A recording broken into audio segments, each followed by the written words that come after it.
오늘의 본문은 하나님으로부터 징계를 당하는 이스라엘 백성들의 이 고통, 이 절규를 예레미야가 통감을 하면서 여러 가지 이미지를 통해서 표현하고 있는 그런 본문이라고 할 수가 있습니다. 이 이미지에는 여러 가지가 나오는데 먼저 징벌로 매맞는 그 매라는 이미지가 나옵니다. 그리고 어둠과 사슬이 나오고 곰과 사자와 같은 맹수의 이미지도 나오고 있는데, 오늘의 본문도 지난번 우리가 살펴봤던 1장 후반부에 나왔던 것처럼 1인칭 주어 나가 자주 등장을 하고 있습니다. 유다가 매를 맞는 것이고 예루살렘이 징계를 받는 것이지만 마치 예레미야 자신이 그렇게 당하고 있는 것처럼 동일시를 해서 나라는 주어를 넣어서 표현을 하고 있는 것입니다. 가장 먼저 등장하는 이미지는 바로 매입니다. 1절 말씀에 여호와의 분노의 매로 말미암아 고난당하는 자는 나로다. 1절 말씀에 마치 예레미야가 자신이 하나님으로부터 매를 맞고 있는 것처럼 1인칭 주어로 표현을 하고 있는데, 그런데 이 맞는 이 매가 단순히 가벼운 회초리 정도나 그런 가벼운 징계가 아닙니다. 차원이 다른 것입니다. 이 매를 맞고 어떻게 되는가? 4절 말씀에 뼈가 꺾입니다. 이것은 맞으면 치명상을 얻게 되는 그런 매입니다. 나로, 그러니까 예레미야가 나로 비유하고 있는 이 유다가 하나님으로부터 매를 맞고 뼈가 부서질 정도로 고통받고 있다는 것을 매라는 이미지로 표현을 하고 있는 것입니다. 그리고 6절 말씀을 보면 어둠과 사슬의 이미지가 등장을 하는데, 이스라엘 백성들이 하나님을 가까이 하고 또 빛 가운데 거하고 있다면 이미지가 빛으로 등장을 하겠지만은 빛이 아니라 어둠입니다. 이 어둠 속에 이스라엘 백성을 포함한 예레미야가 갇혀 있는데, 더 심각한 것은 사슬에 묶여 있기 때문에 어둠으로부터 벗어나고 싶어도 벗어날 수가 없습니다. 마치 시체가 관 속에 갇혀 있는 것처럼 어둠 속에 갇혀서 빠져나갈 수가 없는 그런 답답한 이미지를 표현을 하고 있는 것입니다. 마치 시체와 같은 모습, 마치 죽은 것 같은 모습을 표현하고 있는 것입니다. 이 죽음 같은 상황을 다시 한번 확인이라도 하듯이 충격적인 표현이 8절 말씀에 등장을 합니다. 내가 부르짖어 도움을 구하나 내 기도를 물리치시며 라는 표현이 나옵니다. 예레미야가 하나님께 도움을 요청하는 기도를 드립니다. 하나님, 내 민족이 지금 망했습니다. 지금 바벨론으로부터 공격을 당해서 처참하게 부서졌습니다.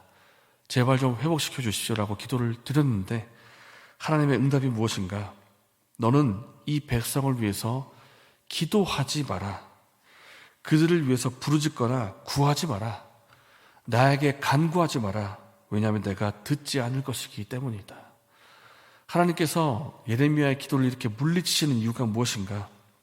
그 이유는 이스라엘 백성들이 철저히 악을 행했기 때문이고, 그동안 여러 명의 선지자들을 보내서 회개를 촉구하였지만은 이스라엘 백성들이 듣지 않고 회개하지 않았기 때문입니다. 이스라엘 백성들이 하나님 말씀을 듣지 않으니까 하나님도 그들의 기도를 듣지 않으시는 것입니다. 그리고 나온 10절 말씀은 이제 맹수의 이미지입니다.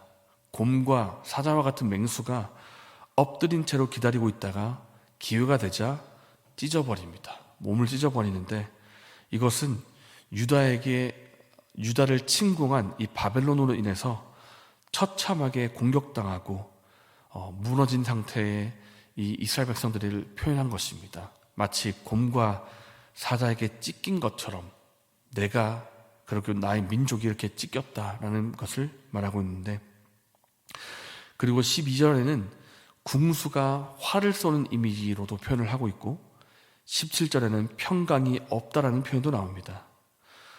지금까지 이미지만 보아도 굉장히 심각합니다. 매가 나오고 짐승들이 나오고 화살이 나오고, 지금까지 이미지도 굉장히 어둡고 심각한데 결정타처럼 등장하는 그런 표현이 나옵니다. 18절입니다. 스스로 이르기를 나의 힘과 여호와께 대한 내 소망이 끊어졌다라는 표현이 나옵니다.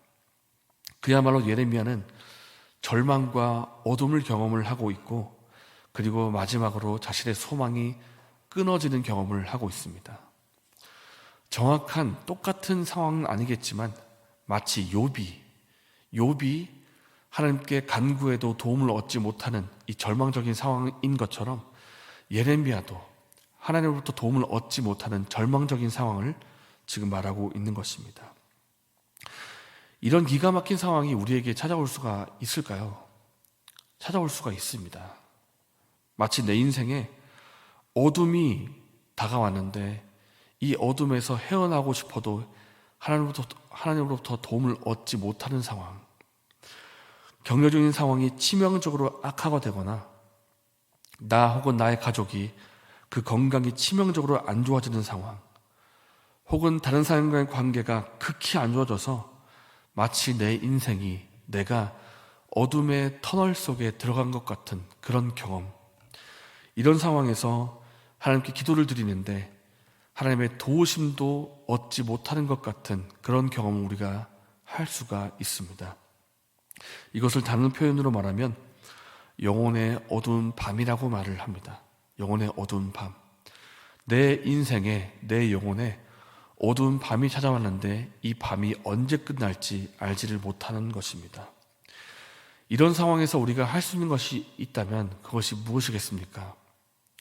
첫 번째로는 그럼에도 불구하고 나의 유일한 소망은 오직 하나님밖에 없다는 것을 우리가 믿어야 됩니다.